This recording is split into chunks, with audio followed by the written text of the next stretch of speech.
Why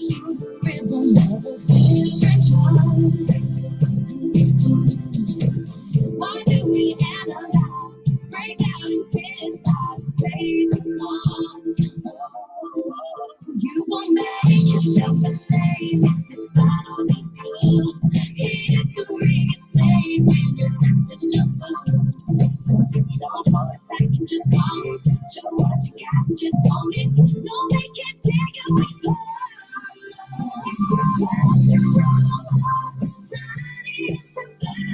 Don't be afraid. Take the road less traveled. And kick up the ground. Don't be afraid. Take the road less traveled.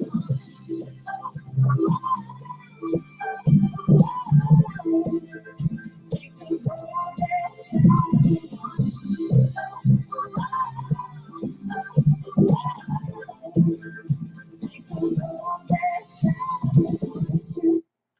All right. Hello, shalom, mishpucha. God bless everybody who is watching today. Thanks for joining another show of We Are End Time Kingdom Ambassadors. So I think today is going to be a really good program, and I have a couple of producers on here. For those who are watching inside of the chat room, we invite you to ask these guys a bunch of questions, whatever you have to throw out there at them. I'm pretty sure they'd be happy to answer any questions you have. And then also those of you who are watching outside of the chat room and those of you who will be watching afterwards, thank you again for joining us today. So we have got both producers, actors, writers, both Andrew and Mike on the show today. And I'm going to basically just let them have the floor, whatever they want to talk about. Just take the floor, you guys. Go ahead. So thanks for joining us. Yeah, thanks. Thanks for having us on. Thanks for having me on personally. Yeah. We're jazzed about this. Or no, just kidding. Okay. The floor is yours, sir. Go for it. So just we are streaming here from the StreamYard, but it's also connected to my YouTube channel. So it's streaming from there as well.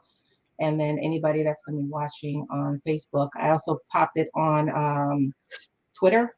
I don't know if I actually did that right. I hadn't been on Twitter for years, so I was able to put up a link over there. And I believe Mike put a link on his Instagram. So I tried to tweak this title as much as possible. And for some reason, I couldn't get it to save or tweak right. So yeah, like I said, I'm not a tech person. I'm a weapons girl. So, but anyway. Nice. We need those. I'll just hop right in. It's good to be here for all of us as being filmmaker and filmmaker-minded people. And we have the major Hollywood, the Bollywood, and then the rest of us that are pushing to be successful. If our last name isn't Spielberg or Abrams or somebody else, but it's a hustle, it's a grind, it's hard work. But I'm sure Andrew will agree, it's a passion for us.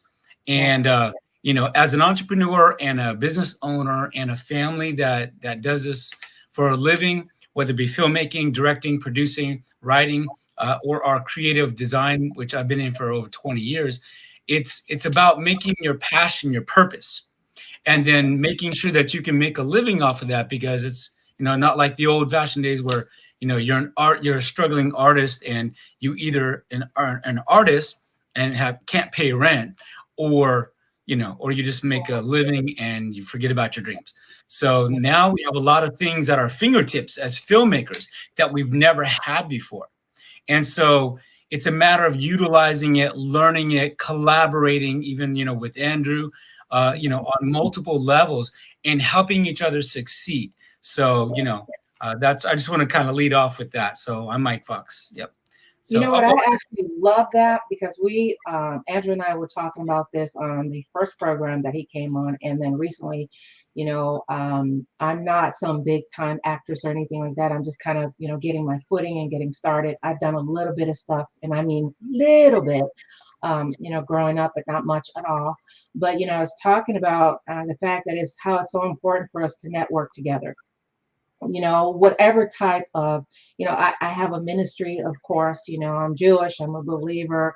I got all kinds of things, you know, here on my channel. I have a mixture of end time things. I have a mixture of movie, entertainment, all sorts of things.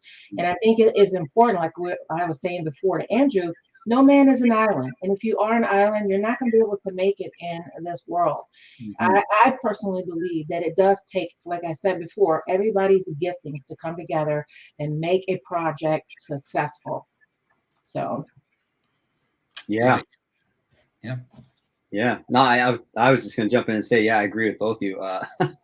It's like Mike was just saying, you know, you got to be passionate about it. And it's like a bug we've been bitten by, you know, you got to really love it or don't do it, because I mean, you're going to find yourself pulling your hair out. But I mean, you really got to love what you're doing. In fact, I just did a video for the Emerald Coast Film Festival, and she asked me, the lady down there that runs it, she asked me to do this video for actors and for filmmakers. mhm, And what questions do you get, and what advice can you give? And that was one of the things. I'm like, you better love it. You know what I mean? Wholeheartedly love it, because if you love it so much, and you know, you're dealing with a lot of um, you know, hard things, frustration, difficulties, and you can still do it, then you love it, and you should keep going. You know. mhm, mhm. So Yeah. yeah, So what I made you guys want to get into acting? I mean, tell us a little bit about that. Mike, you want to go first? Sure. As also Jewish and a believer, there are some, yeah, there, 100%. There are a lot of hurdles Yeah. that we've encountered. Even more so if you're a believer, just being honest. But um, you know, acting. I've been acting and doing impersonations since I was a youth. You know, right now I'm a multi-award-winning filmmaker, director, producer, and writer and actor. But I'm also a voiceover artist. And so I remember when I was a kid, I used to do, you know, at the shows in the schools, impersonations of characters. Whether it be George Bailey, say, here's my trick here. So, or Rod Serling from the Twilight Zone, you know, Yeah. and you know, or I've been called like the best Mickey Mouse and Yoda online, you know. So, oh boy, this is gonna be swell. That's pretty good. Surround you, Eight, through you. AT&T right here. Oh man, I just So, Wow. you know, but I've always been doing it. So there's a difference in doing it because it's fun, and Right. then doing it for you know, for a career. Hmm. And so a lot of people and a lot of actors that I brought on board projects, they've made that jump from going just to being a passion and just to being having fun and they love doing it into an actual strategic work mode, you know, doing something for fun but getting paid for it. Right. And it takes that, because even as a designer for over 20 years, you know, there are days to where I am like, am I wanting to do this anymore? You Mhm. know, because of customers or just, you know, people. But then, you know, when you get into it, and like Andrew said, you have that, it's like you got bitten, you know, and just like Peter Parker would say, you Right. know, this is not for the faint of heart, you know, and it's like, you know, you gotta either do it or stifle it. Yeah. And as an actor or producer or filmmaker, you know, you've got to go for it. And so there's a lot of hurdles that I'm sure Andrew, you know, has a ton of things that he wants to share on, you know, how can you succeed? What can you do? And this is what I like to do. We like to teach and educate and train. That's kind of our MO as a family, because we're an acting family. We're a filmmaking family. My wife, my daughter, and myself. So yeah. That's awesome. Yeah, Mike and I actually got a lot in common. It's kind of crazy. So his daughter, and you can correct me, but she's a award-winning novelist, actress. She's done a lot. Yeah, I'll let you do that, the list. But I love her personality. But how old is she again? I forgot. 15 going on 40. Yeah. Is that her sitting behind you? No, Oh, it's her over there. You okay. can say hi real quick here, but yeah, her name is Yeah, Ariana. Hi. that's my girl right there. Hi. I'm looking I forward like to you on the show. Thank you. I cannot wait. Yeah, we'll do that sometime in maybe September, October. Okay. Definitely. All right. Awesome. Yeah, I love that one. I'm excited when we get the chance to work with her on Mia's Bridge. If we get that going, that'd be so awesome. But I was saying that my daughter is 16 and she got into acting with me too. So we kind of had that in common. We started out in I don't know how long she's been acting. How long has she been doing it? In a professional way for just a couple of years. I'd say about 4 years total. Yeah. But she's been acting since an infant, you know. Yeah, okay, I got you there. Yeah, same here on the years. But my daughter, it's just she decided to step away from it. She's not passionate like I am, but she's got a gift, you know. But anyways, Mike and I have that in common. You know, we're a family full of a family production company, I should say. My wife does a lot of the camera work, you know, the social media stuff like that. You know, I act, I produce, I put things together. I'm not quite as on the level as Mike is. It sounds like he's doing a little of everything. Voiceover. I'm just trying to catch up to you, brother. What's that, brother? I'm just trying to catch up to you, man. Oh, come on now. No, but we're cut from the same cloth, you know. But you definitely, I don't know where I was going with that. I was just trying to say you got to be passionate, and this thing is hard. This filmmaking thing is not easy. It's a moving target. The industry has changed so much, and it's constantly changing. You know, 1 minute we're watching movies on a reel, you know, or a VHS, and then a CD. Now we're streaming films, you know, and it's just constantly changing. And you know, for me, my story, I did a lot of this working a full-time job. So, I mean, I was a bread delivery guy. I'd come home, write scripts, make movies on the weekend, did the same thing as a garbage man. And, you know, I had to go through those hard, rough days, but being bitten by that bug, I wanted to keep doing it, you know, and I'm fortunate now. This is what I do full-time. I'm not making the income that I want to make on filmmaking, but I'm able to do it full time. But I tell you, the road to get to that alone is crazy. It's just a crazy. And I think you have to fight for anything basically that you want, anything that you are compassionate about or passionate about. You have to fight in order to get to that place. So that's why I chose that song, "The Road Less Traveled." You know what I mean? It's very much of an encouraging song to me. So, and not everybody can walk the road that you walk. Not everybody can go where you're going. Yeah. And you have to be into that. Yeah, I agree. I mean, like we were talking about earlier before we got on, Andrew, we got to use a lot of discernment and wisdom in any industry that we're working in. You know what I mean? And family helps. Your family supporting you makes all the difference in the world.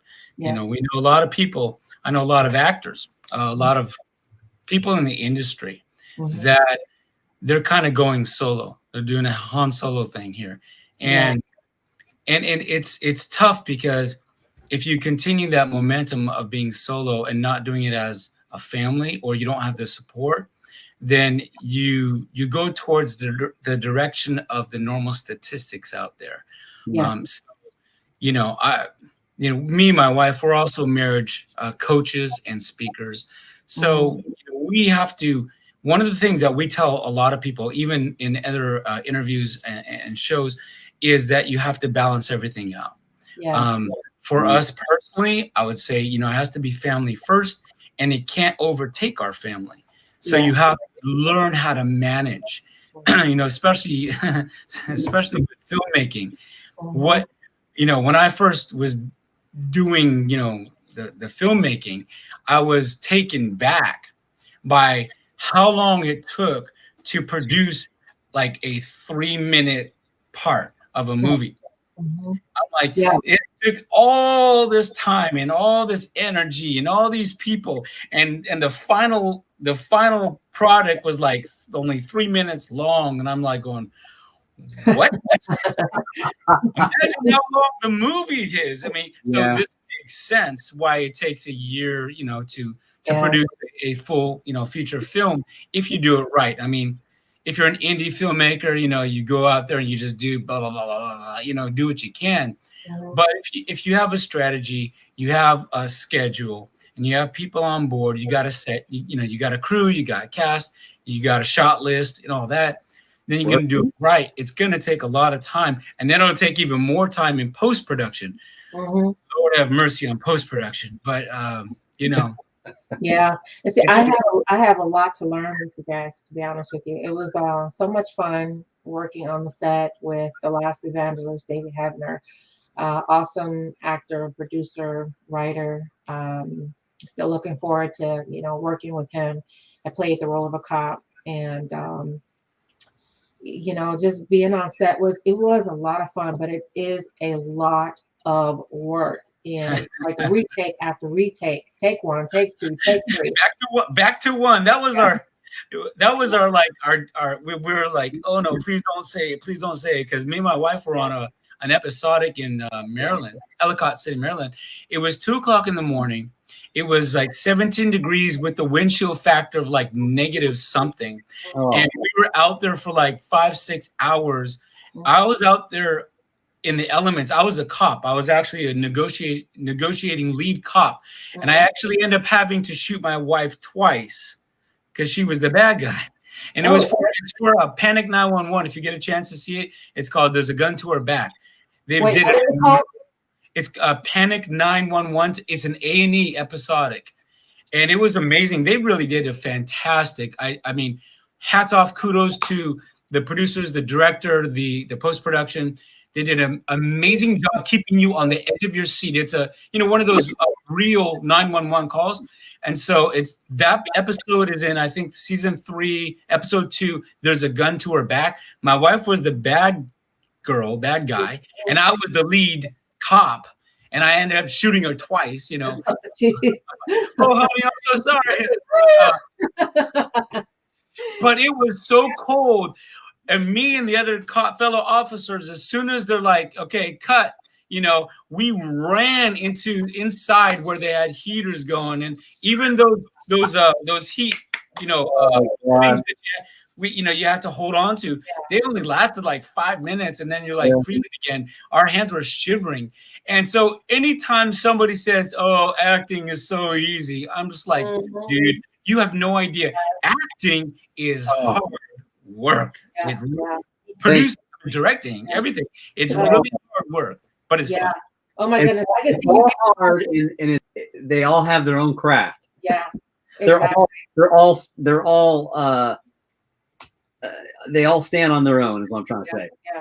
Man, I can see you getting home that night, Mike, and after that scene, and you're like, honey, what's for dinner? And she's like, you shot me twice. Right? Yeah. But she loved it. We love being like, we're hashtag set life. We love being on set. We were just on set in Pennsylvania for what was it, like it's an educational type of episodic thing, and the building was beautiful. And so you're always like going to different places. That's the kind of neat thing, is like you're like, where in the world are we, you know? The GPS is like, I'm sorry, but you're on your own, you know. And so, but it's always so cool because every time we've been on set, whether as actors and actresses or even as filmmakers behind the camera, just that cohesive unit of we're together, we're working hard together, we're going to play hard together. And for those of us who do faith-based, we pray hard together. So it's just that family unit that we just love, you know, being on set. So yeah. Wow. Yeah. Do you feel that being on set and being able to pray with everyone, I'm pretty sure that there are people who are not believers, that you guys are able to actually shine the light of Christ through you, who are on set and don't know God.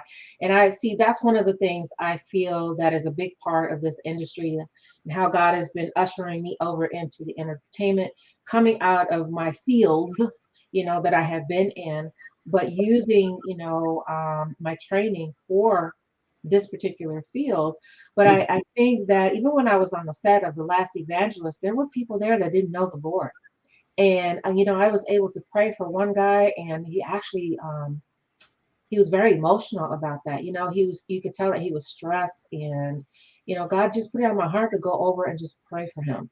And so I think that that is a big part. You don't always have to have some prayer service or whatever, but Yeah. just shining the light of Christ, being there for somebody, just showing that love and support, and prayer is really important on set. You guys agree with that? Yeah, 100%. Yeah. I will vouch for that. I mean, as an actor, Mike, I mean, you get it. Sometimes you're on a secular project, or you're on something that you've prayed yourself. But when I'm running my own projects, every film shoot, Mm-hmm. all right, guys, we're gonna get together and pray. We did this, and before it happened, this you see it behind me. This newest film I got coming out, we shot it. We did a warehouse fight scene. And so I had like 13, 14 extras or 15 guys or whatever. And then I had the fighters, and then I had my main actor. I mean, there's probably almost 20 people there. And I'm thinking, okay, some of these guys I've never met. I just called them in because I needed some extras. I have no idea who they are, what kind of personalities they have, what they believe in. And I'm like, all right, guys, got donuts, got coffee, gather around. We're going to pray. And they're like, oh, okay. You got some of the roughest of the roughest there, Yeah. and, but hey, they all did, they all, they cooperated. I didn't have anybody fight me on it or walk off because, they didn't believe in it. They just, bowed their heads. I ran them through a prayer, and we went out there and had the best film shoot ever had, Yeah. So 100% agreement on that. Yeah. Well, like I said, sometimes it's not about a big sermon. Your character shows who you are. Right. Yeah. Let your light so shine before men that they may see your good works and glorify your Father which is in heaven. So I mean, we're licensed ministers. I agree with that. At the same time, I do need to add a side note of tactfulness and diplomacy in a world where it's if you sneeze wrong, you're offending somebody. So like right now, I'm finishing a post-production for a faith-based sitcom. It's called "Wanna Be a Star." So please pray for that. We find an investor funding for that. It's going to happen. I don't know how or when, but it will. So when we're on set, it's easy for me to say, all right, let's pray. Let's pray for our food. Let's pray for the production. So anytime that I do something that is going to be considered faith-based, it's a no-brainer. We're going to pray, and there's going to be people maybe not, that don't believe, because, I mean, you can't just, I mean, you can, but there's always going to be, PAs or somebody that's, may not go to church or hasn't gone to church since Sunday school or whatever. But I do have to be very careful that when I'm on a cross-platform or cross-audience project. For example, Mia's Bridge, it was debated, should this be a faith-based project or not? And so I came to the conclusion that the strategy, I'd rather it not be a faith-based project unless I get some faith-based investor saying, I'm going to invest $2 million in your project and let's go. And I'm like, okay, easy peasy, no problem. Let's change the storyline here. But right now, the people that need to hear the message, they are not churchgoers per se. So I have to be very careful and strategic on how I approach it. So I need to be as wise as a serpent and gentle as a dove.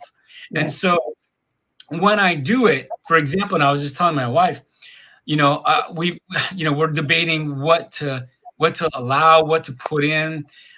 Since it's not a faith-based project, it's a project that is cross audience. It's not going to be R, it's going to be PG-13. But if I want gangbangers and people that need to hear this message that they won't hear it any other way, I've got to make it realistic. And so I do have to put those things in consideration. But even if there's some kind of stuff that's coming out there by others, when they see me and they hear me, and I don't, me, Ari, my wife, we don't do profanity. We don't do the immoral stuff. We don't talk about that stuff. When they see that, judging by history, even by witnessing to other people without saying a word, the Bible says, they will feel that conviction and they will ask, because it's happened innumerable amount of times. So I noticed you didn't cuss. I know you weren't laughing at the derogatory things, blah, blah, blah. You must be a Christian. We've had people come up out of nowhere. I know you guys are Christians. I could tell. It's just like, I'm like, how did you, right. No, but I'm just, so I agree with you both 100%. There are times and instances where I have to be a little bit more strategic on my approach of being a Christian type of foundation and just showing my light, and letting that do its own work. Right. Kind of thing. So, right. yeah. And you want to show the reality of what life is all about. So I understand where you're coming from, showing the reality of life without having to add in profanity or nudity or anything of that nature. And you can do that. But I agree with Mike using discernment on that. I know what you're saying, Mike, and I'm actually glad you clarified that. That makes more sense on what you're saying. I mean, my projects tend to the ones I've done have all been like faith-based, so I've been able to just say, hey, you're on my project, we're going to pray. You don't like it, go home. No, no, I'm with you 100%. Every project's different, and you definitely want to use some discernment. Yeah. So can you guys talk about your current project right now that you're working on? Nia's Bridge, baby. That's what I want to get on. Let's go. Yeah, let's do this, man. I'm over the moon excited, and I'm so thankful to bring on Andrew, to be honest with you. He's going to be, and our daughter is going to be his daughter on the movie. Andrew was one of the first people I brought on board, and we hit it off with so many things, on-set, off-set type of situation. And, just seeing his stuff and talking to him, knowing and getting that spatula in that audition, dude. I'm telling you, flip those burgers, man. It was an easy thing for me to cast Andrew on Nia's Bridge, to be honest with you. It was, and I mean, not just because, hey, we got a lot in common, but you can tell as a director, honestly, and in discernment, a little help of discernment, you can tell pretty quickly if somebody's gonna, you're gonna have to find a role for them, or or it's like, okay, this is gonna be fine. I mean, whatever tweaks go on, it goes on because that's the name of the game. But I appreciated that, by the way. I'm not gonna take his light here for a bit, but I know what he's talking about. You can talk to somebody 20 minutes and you just know. Right. What I appreciate about you, Mike, is you still gave me the audition. You still let me try out, and I like that. I actually appreciated that even more. I was like, wow, he sees something in me, but he's still going to let me audition to confirm it, and I appreciate that. I just want to tell you that. Oh, my pleasure, man, and thank you for auditioning, because some people out there, they've got that diva mentality. I don't need to audition. You need to write my contract. It's like, no, but thank you. And you did confirm it. And I was just so thankful to have you on board.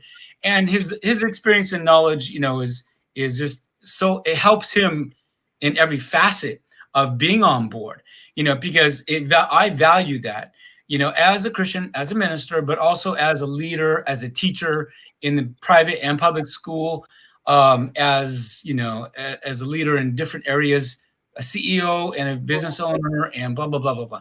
But I've learned to value the experience of others, and so Andrew has an immense amount of experience in the filmmaking world, not just as acting. So having him on board at Nia's Bridge was an easy task. And then we got some other people. Excuse me. By the way, niasbridgemovie.com. It's been on IMDb. I don't even know what number it is. IMDb gives you some crazy number, but you can search Nia's Bridge. Me MIA Bridge, the movie. the movie. Yep. .com. miasbridgethemovie.com. I'm Okay. going to add more stuff to it. I just had to get something up in WordPress quickly because I design stuff anyway. So um, Let me know if I have this right. Mia's Bridge, the movie, MIASBRIDGE, and then themovie.com. And then it's on Slated, it's on IMDb, it's on Facebook and Instagram. This movie is extremely important and timely. This is a very cinematic, and I want to go about this movie in a fully budgeted, and we're pursuing a SAG-AFTRA. And the good thing about that is that when you do that, you can also have on non-union. On a union, you can have on non-union. So it becomes tricky when you're doing a non-union if you want to bring on union. So it's like reverse. So Mia's Bridge is basically focusing around Mia. She's a 10-year-old, and we have a 10-and-a-half-year-old rock star that has been cast on this thing. I am just over the moon, taken back by her. She totally fits the look too. That it's like amazing. Hey, Art, how do you pronounce her name for me? Because I always say Yanni. Diani. It's just but her name is Diani, but I just call her Yanni. Fagan, and she actually submitted for the role of Mia on 800 casting. And so when she did that, she was actually one of the first people that submitted for the role, and it's about Mia and Mia's Bridge. And so when she submitted for it, she had this, she's just this fluff ball, this puffball girl that would make anybody smile, She would make Darth Vader smile, and so she submitted this audition that showed a range of emotion. And so when she did it, she came on, she smiled and her face lit up.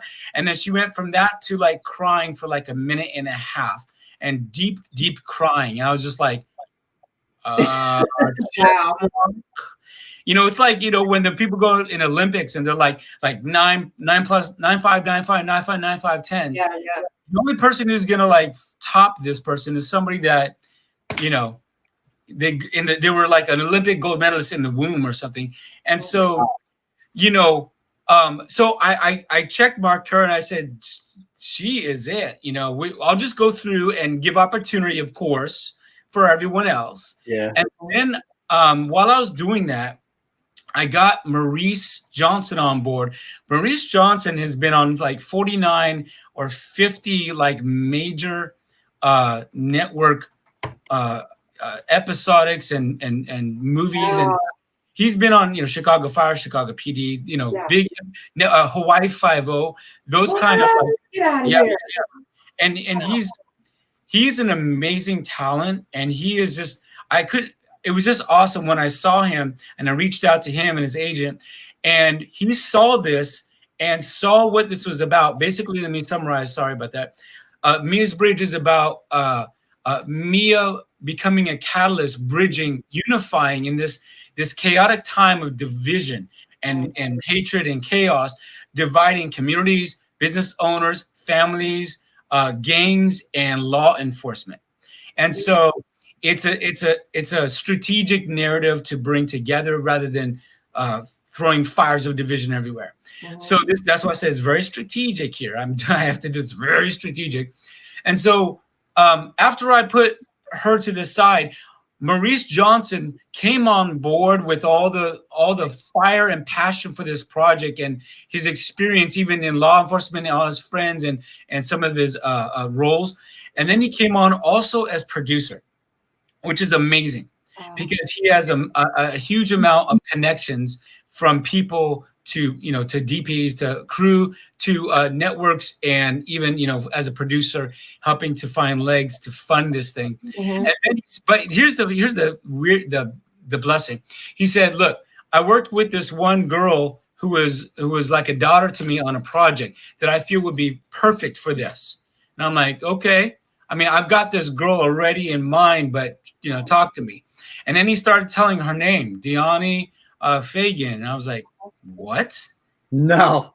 And so she actually was the one that he was telling me about, and he never Wow. even told her name, that worked with her that he wanted to bring on board the project. And I was like, dude, she's like starred, and I want her on.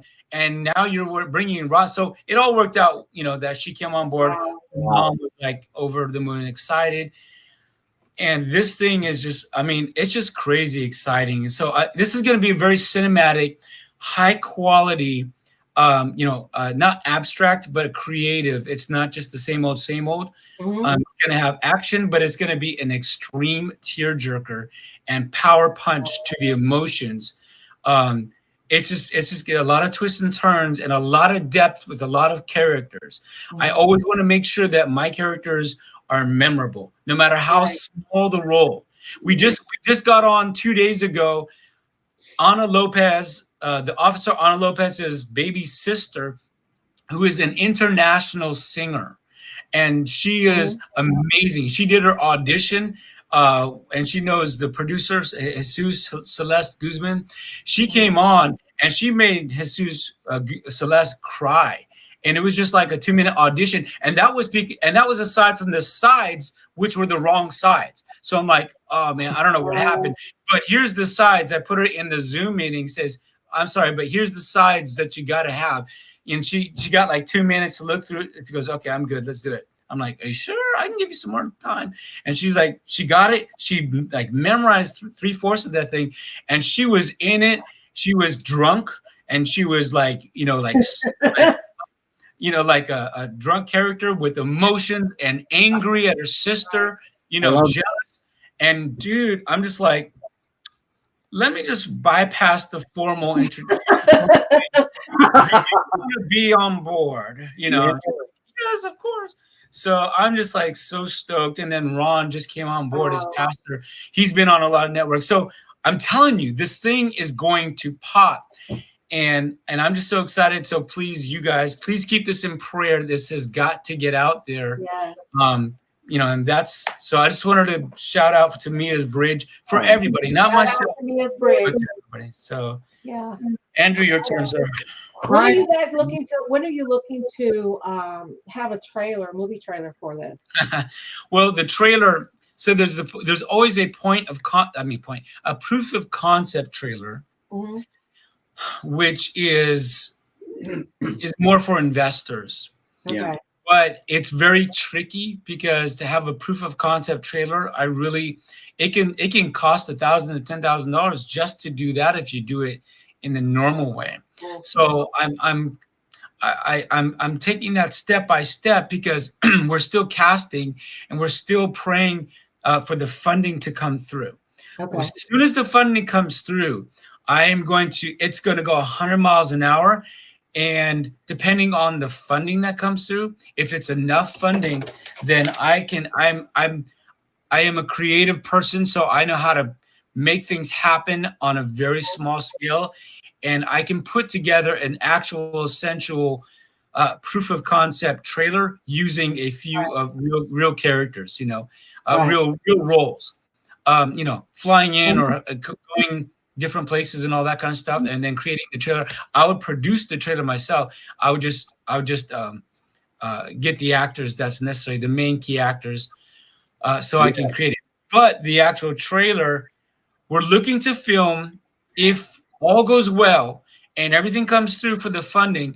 I'm projecting to do the filming like spring 2023, most likely in Georgia, because that's just where to film. They have the huge incentives, but I see a lot of incentives in a lot of different places, and I may end up going back to my home stomping ground in LA to do some of the gang scenes. Right.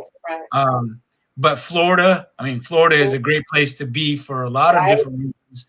For a lot of different. Are you talking about the trailer? Filming the trailer in spring? No, the actual filming. Actual filming. If you get okay, all right. So if I can get funding, you know, soon enough, then I can create a proof of concept trailer based off of a few key scenes and a few key players. Yeah. I can always get extras and bring on people locally for other stuff and make it, you know. So it's a step-by-step process. Right, right. It's very time consuming. It's very hard, and not much can happen until you get some type of funding. So Exactly. Yeah. I'm so you know. glad you said that about the proof of concept trailer, because a lot of people don't get that right, man. That drives me nuts. I've seen so many proof of concept trailers recently, and I'm like, okay, your concept trailer just threw me off. Like, now I don't even want to watch the movie, and I don't even seem so critical. But if you don't get that right, it could cost you. Mm-hmm. It's huge. And I like what he said, because getting the key players in, you know, if you get Maurice to come in or whatever and get him in the actual trailer, that's going to count. I don't see that sometimes. You just get these random people, weird clips, you know, and you're like, what is this? Now, are you guys looking for the audience? Are you looking for extras to come in and just, you know, to be a part of this, or to be a blessing, to be a help? You know, not looking for you know, big money, but to be able to help you guys in the production of the film. I'm gonna bring on everybody I can. So for example, you know how it works is you get the key cast, Yeah. you get the principals, then you get bit players, day players, bit players, Right. and then you get backgrounds and extras. And usually the way to do about it is, wherever we're filming, you know, those particular scenes, we'll do a casting for the locals. Right. And if it's a big enough scene to where, like, you know, for example, there'll be restaurant, there'll be you know, streets, things like that, to where there'll be a need for extras and background. And then most of the time, it's, you know, obviously it's gonna be non-union for backgrounds, extras. If there's no speaking roles, then a lot of times you put a, you know, casting out, and it's not like a paid role, but you get extras, you get credit, and you get to be in a movie. And I mean, I try to give as many people, you know, screen time as possible, because I know the other side of things. Right. You know, I've had somebody say, like, they were in some Marvel movie, and it was like maybe like a 25th of a second, and says, "See that orange blurb in the standing against the wall?" Wait, let me go back. The guy picking his nose in the back, that's me. Right. Right. I'm like, okay, well, congrats. You know? So I do my best, because I know the feeling of being, you know, hungry and thirsty and want to be on a project, you know, and I want to try to give everybody as much screen time as possible, and, you know, and just, you know, help it as much as I can. That's just kind of who I am. Right. You know? And how can people get a hold of you then? Is that through the Mia's Bridge, the movie.com, or is there another way that they can get a hold of you if they want to be a part of this, if they want to bless you, you know, financial, to donate, to help with the project? Yeah, there's a number of ways. Obviously, on social media, we're on Facebook, Instagram. Yeah. We're on IMDb. My direct email is director@crystalfoxfilms.com. CrystalFoxFilms.com. Crystal Fox Films, director@crystalfoxfilms. You can go to miasbridgethemovie.com. I do have a button there, and they can contact. I have an EPK with a sponsorship program, you know, PDF, which has all the benefits and all the things from investments, $1 million and more, to sponsoring, you know, to less amounts and things like that, how they can donate, or if they want to, you know, or in between, or collaborate or partner, or even do like, you know, a product placement. Or I just learned recently there's a difference between product placement and brand placement. It's pretty interesting, actually. Yeah. Right over my head. I never knew there was a difference, but product placement, check it out. This is pretty interesting for all of our knowledge. Product placement is, you'll see like a Pepsi can on the table. Brand placement is when somebody is interacting with that product. An actor is interacting with that product. And then there's also the higher tier to where an actor or actress would actually talk about that. Like, Oh, wow. hey, is your Mountain Dew still cold? Okay, well that people will give like mega money for that, not just have it in the background on the table, Deer Park, but hey, give me some of that Deer Park water. Oh, Right. but I mean, that's a lot of money that they would invest in a movie for brand placement. So it's really interesting how all that works. Wow. Okay, Luke Skywalker has a lot to learn from Master Yoda and Obi-Wan Kenobi. I'm feeling the force. You still have. Do the force, Luke. Okay, I can't do Yoda. Oh God. Oh. Oh my goodness. Go ahead, Andrew. What you want to say, bro? Take it. Well, I will say, man. Well, I'm I was enjoying this. on the show once.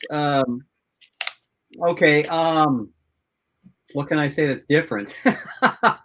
I love being on projects like that. I mean, so I'm on a different course, I guess. I love acting. So acting is my number one, but I produce. I produce films. I make my own films so that I can act a lot of the time. So I've got, I'm a no nonsense. I like to say this. I'm a no nonsense producer. What is a no nonsense producer? Well, there's a lot of broken promises in the industry. Mike knows exactly what I'm talking about. Oh, I'll get this for you.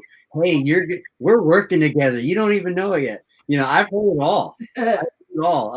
But I get it done. That's kind of my mantra. I go out, I film, and I get it done, and I get movies on the market. And people are like, "What are you doing? How did you do that?" And I think the more I do it, the better I get. And so that's kind of what I'm doing. I'm working on, I'm writing a script right now. I'm 3/4 of the way done. It's called The Lone Assassin. I'm going to be filming that one, hopefully. Wait, what's it called? Well, so far the title's called Lone Assassin. Oh. Yeah. It's actually, well, I know that you get that in your head, but it's actually more of a love drama action film. Yeah. So, martial art. Yeah. What's that? Martial art in there? Yeah. Mike knows I have a martial art background and 30 years. And so I'm trying to give myself the opportunity to portray some of that on the screen. I haven't really had that opportunity, and I'm looking forward to that. So I'm writing some scripts. I'm going to be producing a few films, but I got that one in the works, and I got a script that I just pulled out of the drawer from 4 or 5 years ago. It's called Traumatic Stress, and that is about a soldier that returns home and he's got post-traumatic stress disorder, and so I got that one in the works, and just got a few scripts. So no nonsense producer. I go out, shoot, cast, but I'm stepping it up. I'm actually going to be doing some casting calls here pretty soon. Right. I thought of you, Leora. Hey. You got that. But I mean, Mike and I are pretty much doing the same thing. We're making films, but I have not jumped to that $2.5 million level yet. I have a couple scripts for that. Mm-hmm. But I haven't done that yet, and I'm playing with it. It's just being ready, like Mike says, it's time consuming. So for me, as a producer, as an actor, what do I want to put my time into? So I'm all over the board. Now that I'm not working a full-time job, I'm doing this full-time. I'm doing auditions, I'm writing, I'm producing, I'm getting a film out, I'm marketing.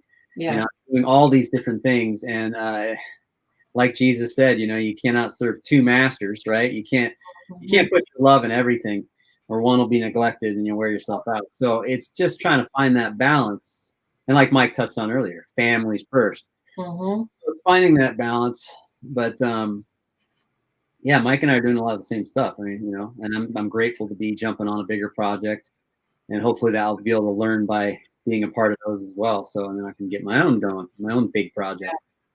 So how do you feel about, here's one for you. Here's one for you before I forget. I'm communicating with Bonfire Films.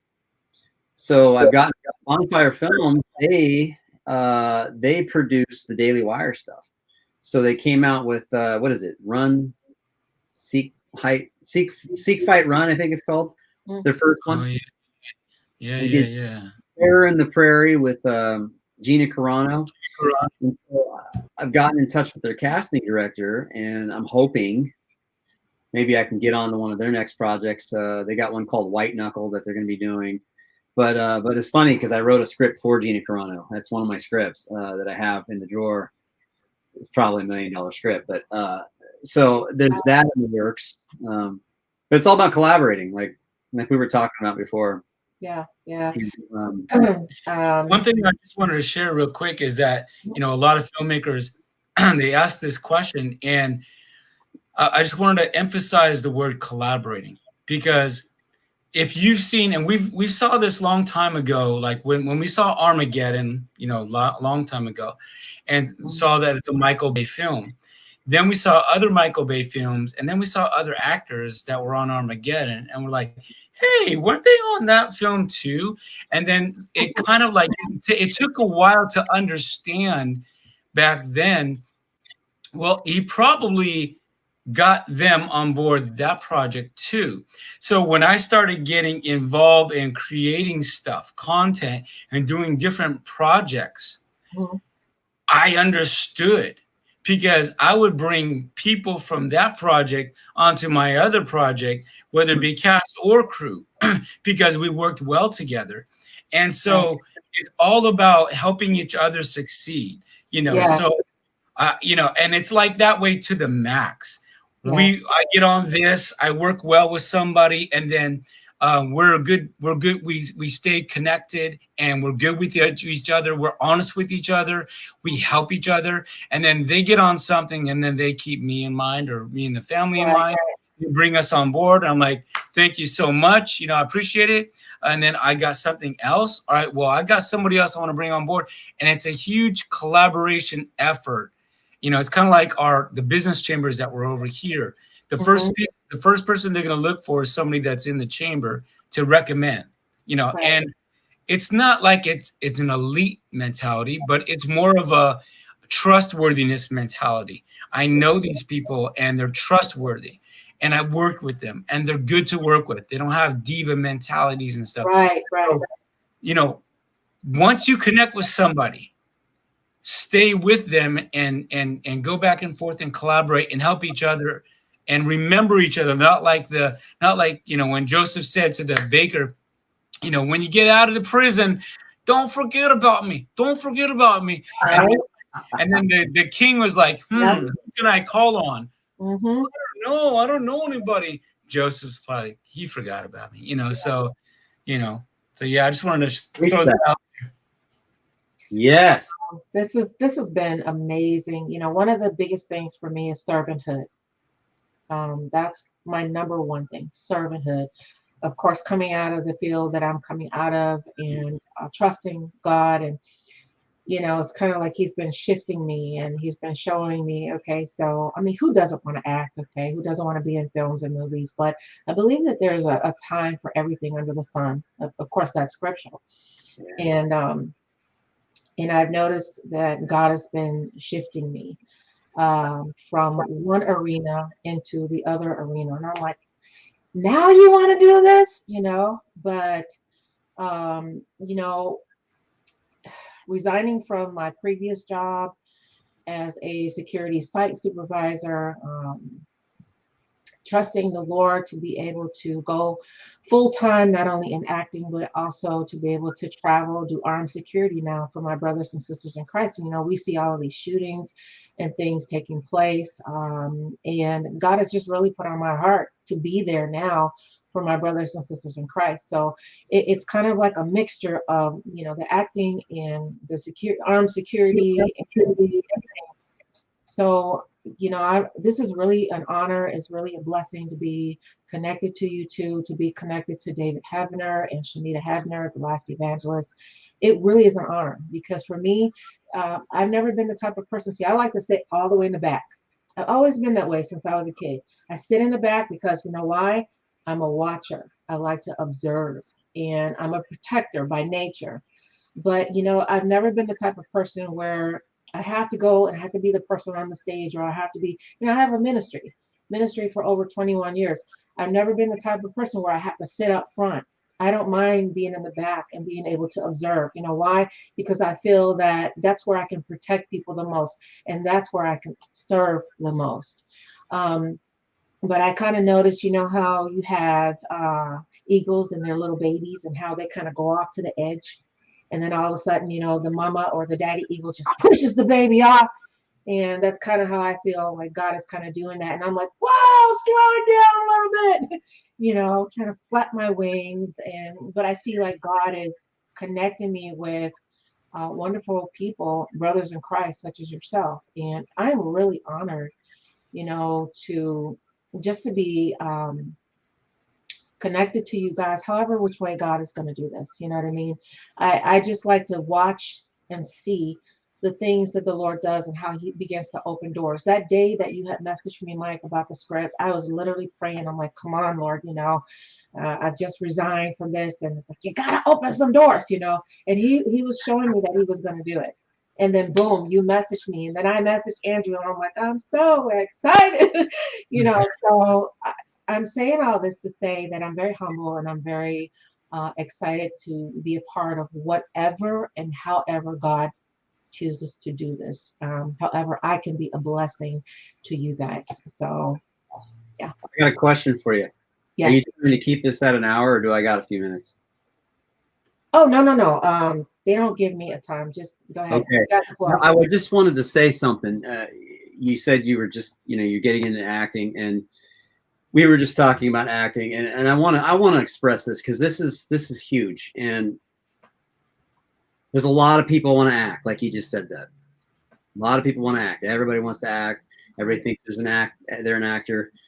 We have easy access to getting on TikTok now, and you can perform there for free. You can get on YouTube. There's a lot of things you can do to be an actor, but I have to express this.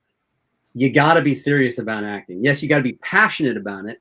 You got to collaborate, like we just talked about, but you have to be serious about it. And what do I mean? I am seeing, like if I put out a casting call, and I'm connected to, and same with Mike, we're connected to a lot of people on our social media. A lot of them are actors, directors, cinematographers.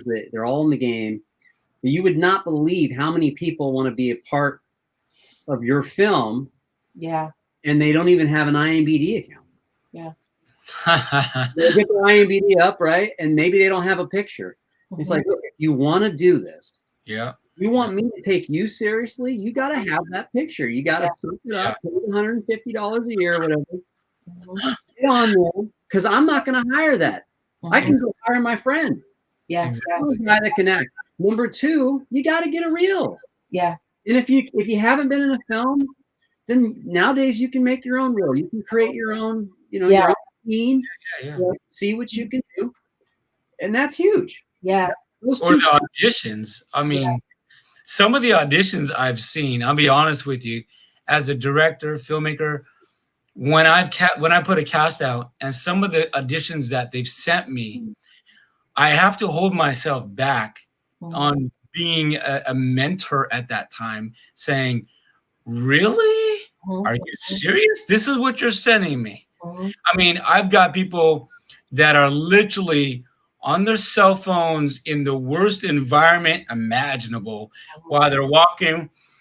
Yeah, this is so-and-so. I'm auditioning for so-and-so. Like, first of all, no. Second of all, no. It's like, if you're, just like Andrew said, if you're serious about your career as an actor or actress or crew member, then just like Andrew was saying, at least get an IMDb free. That one is, there's a lot less you can do with that, not even your profile. But get an IMDb profile, but get together a reel. And if you can't get together a reel yet, at least, and let me say this because I say this to so many people that are up and coming, and they're like, I don't have money, I don't have this, I don't have that. No problem. If you're serious, at least get together a range of monologues to put on your Backstage or Actors Access or 800 casting, whatever. Put something and slate it with who you are, your name, age, whatever, and show a range of what you can do. Right. Yeah. If you are an actor or an actress, you are the only people that can get away with not doing anything but one person is like Tom Cruise or Liam Neeson. Right. So, they're so like, yeah, you know what? I want to respond to what you said about the IMDb. So when I started doing this whole acting thing with David and Shanita, she asked me, oh, she's like, where's your, do you have an IMDb? I'm like, a IMDb who? Okay. And I mean, like literally like a young kid wet behind the ears. And then, so I went to go and research. See, I research stuff. I'm going to search it out. And I looked it up and I'm like, oh, yeah, I remember how to do that. It's like, when you're looking up actors and actresses and stuff, this is where they have their stuff. So I went and opened up an account or whatever, and I did like the minimal stuff or whatever. And recently, she kind of helped me with the IMD Pro. Okay, maybe like 2-3 months ago. And so I was able to get the IMD Pro. So I've been like a little bit at a time, just kind of putting stuff on there, working things through on there. And then I decided to take the link. I was going crazy, mashugana, trying to figure out how to get that. They call it an IMD card, some type of card that you have to download or whatever. Like I'll research. Yeah.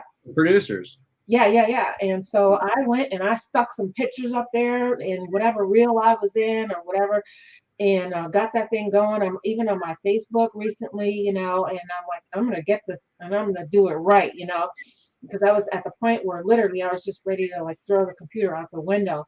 But I was always taught and trained, never give up, so thank you for that. And I'm still. You're so far ahead of people already just by getting that pro up there. Yeah. Even if you got one credit and your face is up there and you got a bio and it says that you're an actress, I'm like, they're taking something seriously here. Yeah. And that's, yeah. And that's the thing about the pro is worth it. It's like $149 per year, which is going to be the same or even less than say backstage. But but at least, I mean, that's what IMDb stands for. Is what is it? It's a Internet Movie Database. And so it's like your online resume.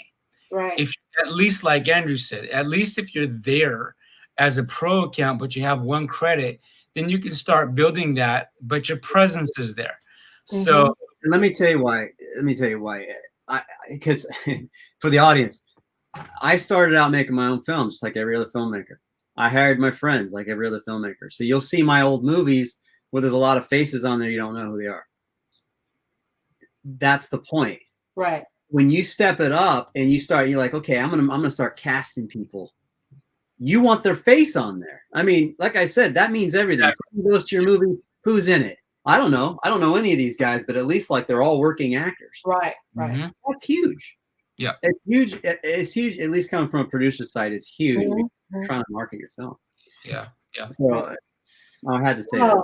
So would it count if I took this video and uploaded it to my IMDb? Would this kind of count or no? Like I'm still learning a lot. So IMDb allows pretty much almost any video, to be honest with you, but IMDb is not really like a place to watch interviews. Yeah. Okay. It's your online resume. And so it's like, you wouldn't put that on your resume. Right. But exactly. but you would put clips. Like for example, myself or Andrew, we can easily take clips, and even snapshots, and put it there. It's like quick things that you've done that shows your diversity of your gamut of what you're capable of doing. Right. Anybody who's going there to see you, they're not going to be, I guarantee you, they're not going to be spending a lot of time there. They'll go to YouTube or your channel, or they'll go to your social media if they want to spend time. So IMDb is a place that you want to go. You want to put quick things of different stuff that you've done. Yes, samples of your work. but make sure that they're not long samples. They're clips more than anything. People are not going to IMDb unless it's IMDb movie, which is now Freevee, which I hate that name. But Right. you know, they're going for clips to Right. check you out.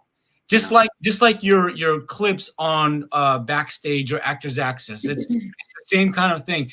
Me as a director, filmmaker, producer, writer, and casting agent myself, if I go to see somebody, I am going to go and I'm going to look at a clip. If that clip is too long, I'm going to look for what I'm looking for in that character.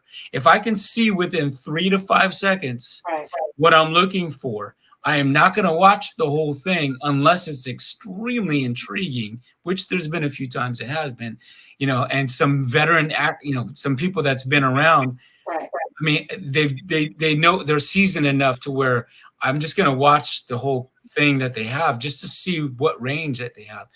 But that's what it's for, you know. Good headshots, please. I beg of you, good headshots. You know, I've seen some stuff that I'm like, it would almost be better if they did not have that on there. But you know, so I'm sure. Oh my God. He's right about the headshots, by the way. But you could, yeah, the clips. I mean, you can put interviews, you can put articles, but as far as those credits go, and I think that's what you were going with, Mike, is the clips, right? Separate from the credits. Clips. I mean, you don't usually put full on interviews. Right. There because people have links though. Yes, yeah. Like if you look up a famous artist, somebody, you'll see all sorts of 70 articles or links and interviews. You can click on them. Like he said, they're not going there to IMDb for that. You can add those things, more the merrier. But your credits, you know, your credits are kind of where they go see what you've done, and your reel and your headshot. Now I gotta say this. I gotta say this humbly, because I'm not gonna name drop, but there's a few people I know. They're all about credits, and I'll say more than a few people. I got a lot of friends in this industry, and they got 50, 60 credits, and I'm like, where can I watch your stuff? Oh, well, it's up to the producers. They haven't put it out. I can't see your stuff. Where's your stuff? You got 50 credits and I can't watch one thing that you're in? I have to say that. I have like 5 or 6, and you can see all my stuff. So I think it's just as important on what you throw on IMDb and what you sign on to as an actor or a producer. Yeah. Because, I mean, you can get as many credits as you want. If they can't find you, then they go, oh, this guy, I don't know. He's just a extra. Yeah. IMDb is tricky. IMDb is tricky. It's very, very, very, very, very finicky. And it's now somebody put in there like it's equivalent for LinkedIn.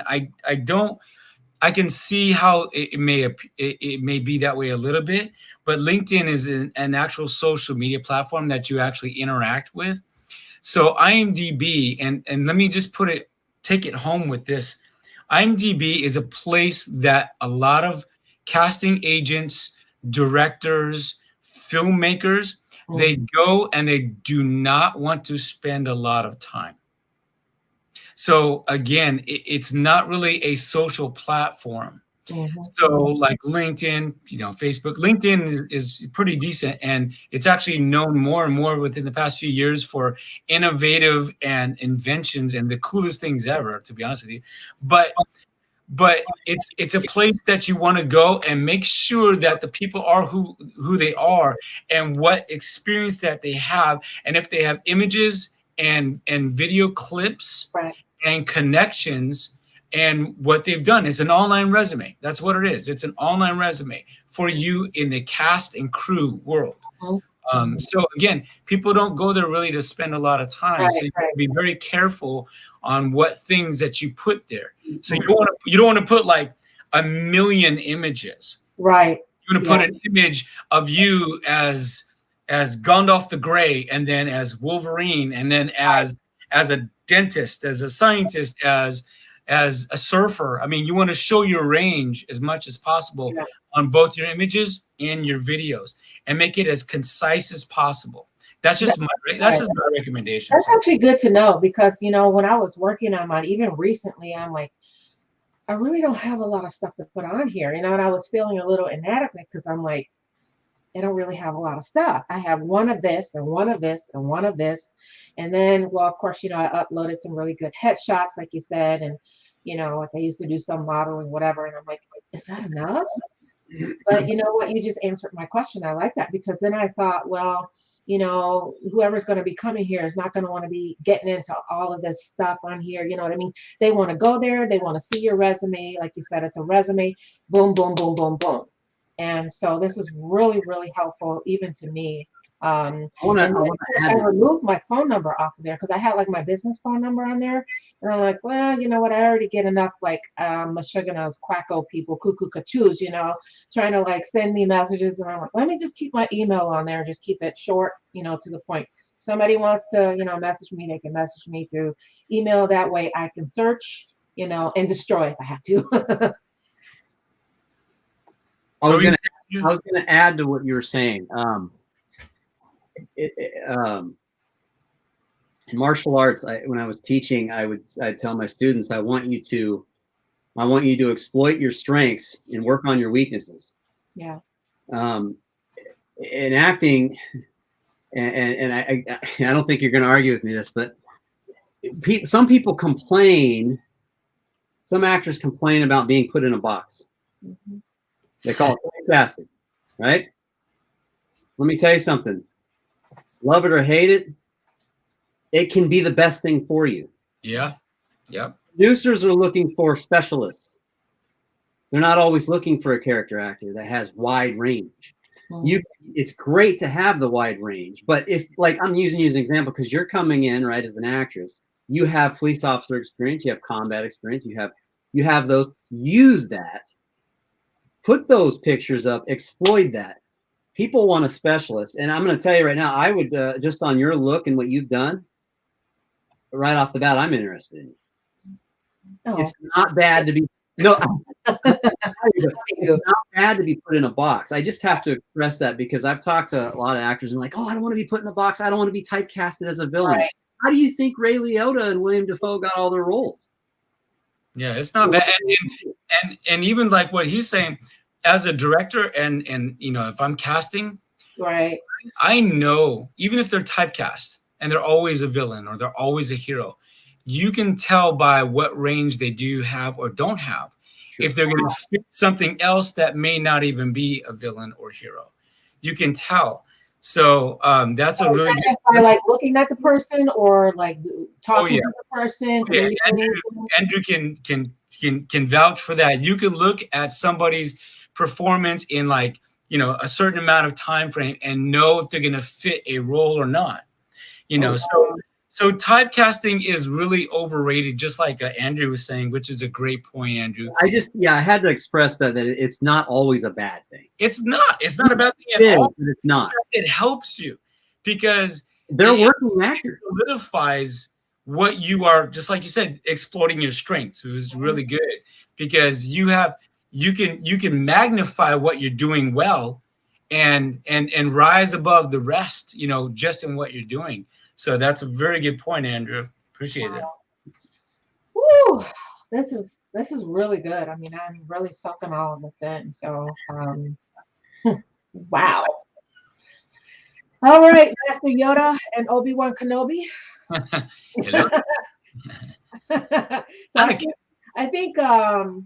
I think Andrew is Obi-Wan Kenobi, and Andrew, you know what? When we get together to film, you're gonna have to like update me on a lot of my martial arts stuff. It's been a long time since I've done martial arts, so I really need a lot of updates. I mean, I'm like, yeah, I'm gonna get down there and I'm gonna do some martial arts stuff after 20 years, and I'm gonna get stuck doing it, and somebody's gonna have to call 911. She got stuck in a tree trying to, do a highway. Oh God! Andrew, on your next one that you can have martial arts, you got to promise me you got to have at least a few slow motion shots there. A few slow mo. Yeah. Mike's a slow mo guy. Slow. I am. I love slow mo, and even if you want, do a few matrix slow mos to where it slows and then speeds up. Boom. No, I know that, but I mean, you know what I'm talking about. You got to do that slow, and then speed back up type of. Yeah.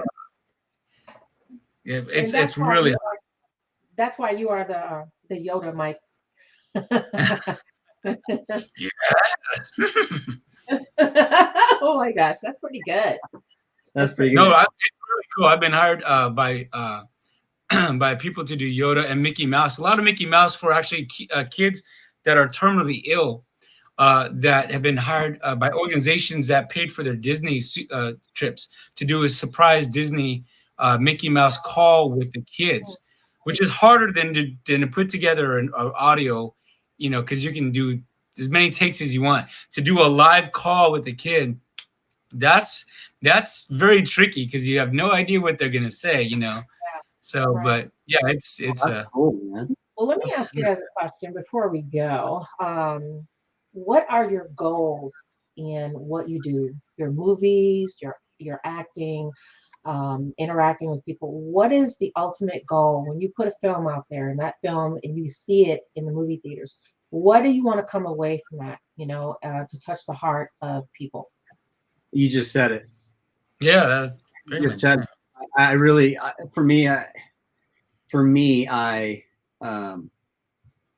think very strategically on the next one I'm going to write. I was a writer first. Remember, I told you that. I think I told both of you that I was a writer first, and I think very strategically on what I'm trying to write, how I'm using any kind of talent that God gave me, because it's just Right. amazing if I get anything done at all. Mike can vouch for that. Like, I don't know about you, Mike. Do you get that where you're like, I can't believe I got anything done at all? This is weird. Like, you always have that impression. It's like, man, I can't believe it. But for me, exactly what you said. I hope it touches somebody. Yeah. It's made before it happened, and there's a surprise ending. It's going to be powerful. We're going to have a premiere in my hometown, November 4th. It's already shopping the festivals. I've already got one award, another one on its way. I mean, it's doing really ready. It's just, and it's like, man, God's so good. And that was one I was really scared about putting together, because it's like, well, sometimes you got to do things that are risky, that can take a hit. I mean, just like Mia's Bridge. Mm-hmm. That's a powerful film. I mean, I'm like immediately, Right. you got me, I'm signed up. But for some people, it may be touchy because of what it is. People are unreasonable. But we take those risks as filmmakers, and for me, I hope it touches some people. That's why we do these stories. That's why I write my stories. Not just to, I want to make something cool and star in it and hopefully to get famous and money and give God, that's right. not. And you know what? That's the thing. I've seen a lot of movies where I'm a movie nut. Okay, I love all kinds of movies. I'm a big fan of like Pride and Prejudice and just all different types of movies that have really affected my life and even like gotten me to like tear up. Because it's really encouraged me. It speaks to an area of my life where maybe there was physical abuse or mental or emotional abuse or whatever it may have been, living on the streets. I've come away with a lot of encouragement from quite a few movies, and it doesn't always necessarily have to be a Christian movie, but just there are movies out there in general that have really and truly touched my life. Like for instance, Diary of a Mad Black Woman. When I was going through divorce, I've been married once, and you guys know I have two kids, young adult kids. And but at that time my kids were young. I was going through divorce, and watching that movie, I had anger in me. It spoke to my heart as to how I felt when that woman was thrown out of her own house, and by her husband who had all this money, and how she felt degraded and betrayed, and how she ended up going to live with Medea. You guys, I'm pretty sure Medea. Okay, who doesn't? But that movie really spoke to my heart as to, she turned her life around. It took some time, but she had all this emotional anger inside of her that she had to overcome, and seeing herself, in a different view of a strong woman versus a woman who was thrown away by some man who could not appreciate her. That really, really touched my heart. And especially like toward the end of that movie where she found love again. you know, through the eyes of a man who saw her value. So I'm not there yet. I'm not trying to get to that point of my life, but I'm happy being a single mom. I'm happy being where I am and where God has me. But the whole point of it is that it's movies like that that have really and truly touched my heart. And so I believe in what you guys are doing. And, you know, I don't have a lot, but what I do have, like this social media, you know, to get the word out there as much as possible to help you guys out. That's what I'm going to do. I really appreciate what you guys do. Yeah, Yep. and I echo, you know, what Andrew was saying about, you know, the reason. I know filmmakers, and it's kind of unfortunate, and it's a little frustrating, to be honest with you.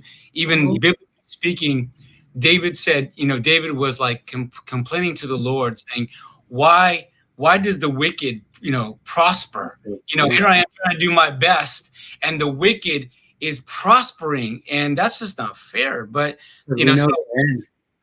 you know, yeah, he knows the end. So even No, right no, now, because we know their end. yeah, Yeah. yeah, Which will prosper.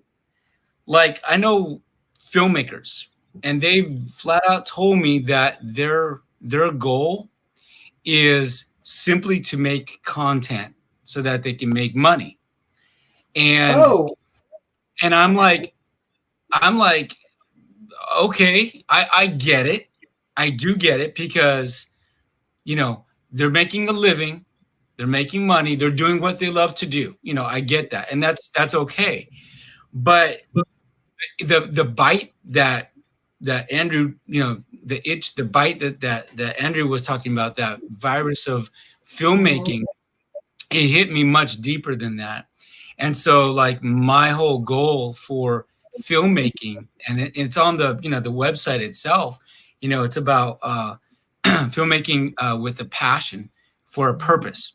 You know, it's filmmaking, you know, with a passion for a purpose. And so it's touching lives, but it's also impacting lives.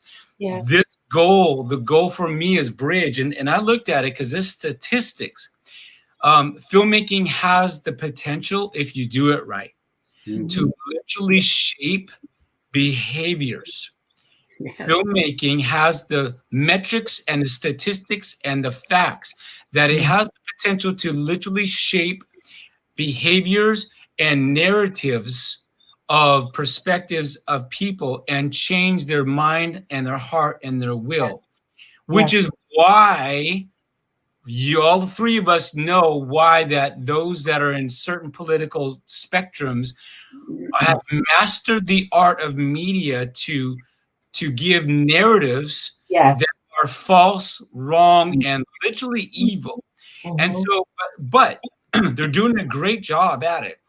Mhm. So, you know, that's my purpose, is that to create like a Steven Spielberg type of quality film. I'm less of a indie mindset, just make a film, whatever it takes. Yeah. I understand that, and that's nothing wrong with that. But our films that we're trying to put together are like bigger quality, you know, a lot more narrative in it, and a lot more abstract and creative shots and well thought out strategies to make it sure that it touches, impacts, and literally shapes lives, even Yes. in indirect ways. That's my goal, you know. So yeah. You know, all artists, whether you're a cinematographer, you're a director, you're an actor, whether you write poetry, or you paint, or you sculpt, or you sing, or you're a basketball player. Well, maybe not basketball player. No, your whole goal is to elicit emotion. Yeah. It's going right into what he's talking about, and I guess I always give that as a test. Okay, so you're an actor. Uh, what kind of emotion are you trying to elicit as an actor?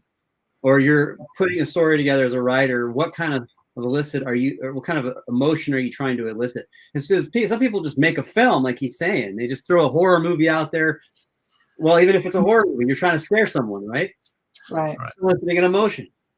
You know what I mean? Like, and so I 100% agree with Mike as far, you know, the industry. What is it that you just said? You said people, they have mastered, media has mastered Mhm. shaping people's lives, literally shaping people. I mean, you hear a song from somebody and it goes worldwide and it's famous, and it just affects your emotions. It could move you. That's what we're trying to do. Now, whether you do it in a positive way or a negative way, it's on Right. you. And there's nothing like a movie, I think, like you said, that can move you emotionally, even make you think.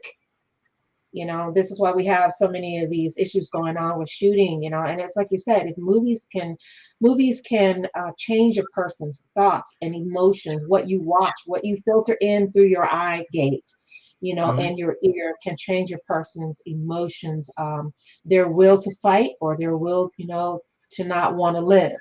Um, all these games and things that they have out there, that these kids are watching, so I agree with you guys. Yeah, it's like Inception. Yeah, It plants a seed yes, that eventually grows and becomes part of their mindset. yeah, So yeah. yeah. That's why I remain. Aquila and the Bee. Huh? Yeah. Aquila and the Bee. Yeah. You watched it. Did you watch it? Remember, last time we talked, we had a Zoom. You brought that movie up, and I'm like, I know this movie. I actually never did watch it. I thought I had. So that night I went home and watched it, and I was like, how did I miss this? What's it called? Aquila and the Bee? Aquila and the Bee. So our daughter, of course, I can go on, about her for hours here. But at age like 6.5, she was able to spell disestablishmentarianism. And so we watched. I'm sorry. Can you say that a little bit slower? Gesundheit. Anti-disestablishmentarianism. And so she was able to, at 6.5, she was able to spell that. And so we saw the movie produced by Lawrence Fishburne, and he was a lead in it too. Well, he was a supporting, actually. He made that movie, and it's called Aquila and the Bee with Keke Palmer. And so one of the first words that it's about this girl growing up in Los Angeles, the bad with Angela Bassett, and she's in a bad part of the neighborhood, but she is a genius at spelling. So it's about the spelling bee. And so the first word she spelled was prestidigitation. And so the next day that she's smiling. The next day that we saw that, we were in the car and I was driving and I was looking in the mirror. I was like, hey, Ari, spell prestidigitation. And she's like, Presti, blah, blah, blah. I can't spell it. And so I'm like, what? And so I remember doing this. All right, here, okay, YouTube, spell it again. So we knew how to be a genius on our hands. But how Lawrence Fishburne made this, it's one of my favorite. What? So good.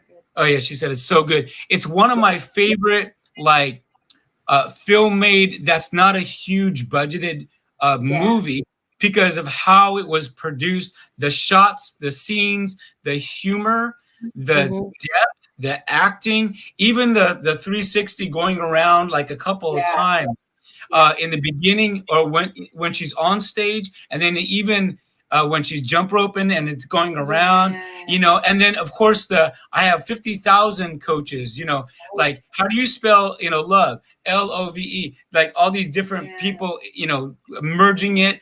And then the cinematography was amazing. It was just that was one of the films that touched me, saying if I make a film between that and Fringe by J.J. Abrams, the episodics, if I made a film, that's one of the types of films that the cinematography was so creative, that inspired me, a lot right there.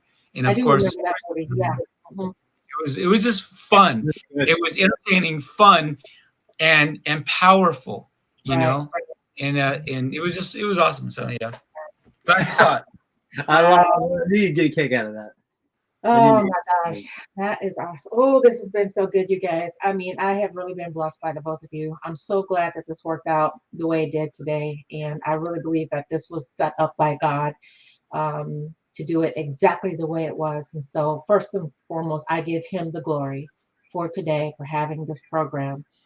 And is there anything else that you guys want to throw out there, talk about before we go ahead and end this program? I'll say something, but then I also, Andrew, don't forget to say how people can contact you. So I just want to say that if you're a filmmaker, if you're listening here, then I'm going to assume, never assume, but I'm going to assume that you have a moral compass to yourself as well. And there is a parallel economy going and being pushed, which is a good thing because it's a parallel economy that is a moral parallel economy, according to what's the negative immoral economy that's out there. And I would just venture to say, make it happen. Don't let excuses or anything stop you from doing it. Get out there, get on your DSLR or your Blackmagic or whatever you got. And like Andrew said a long time ago in this thing, basically the more you do it, the more you get experience in it. That's the only way is getting better, is by doing it by experience and learning. Oh, I shouldn't have done that. Trust me. Oh man, when we did the box in the basement, we have about 20 film festival awards for that thing, plus for the trailer and all that. But I've lost track of how many different things I'm like, I will never do that again. You know, just because you learn by experience. So get out there, help make filmmaking, you know, what it needs to be. Let's make filmmaking great again. But let those who have an ear hear. But but yeah, I just encourage you. I want to inspire you. Make it happen. You can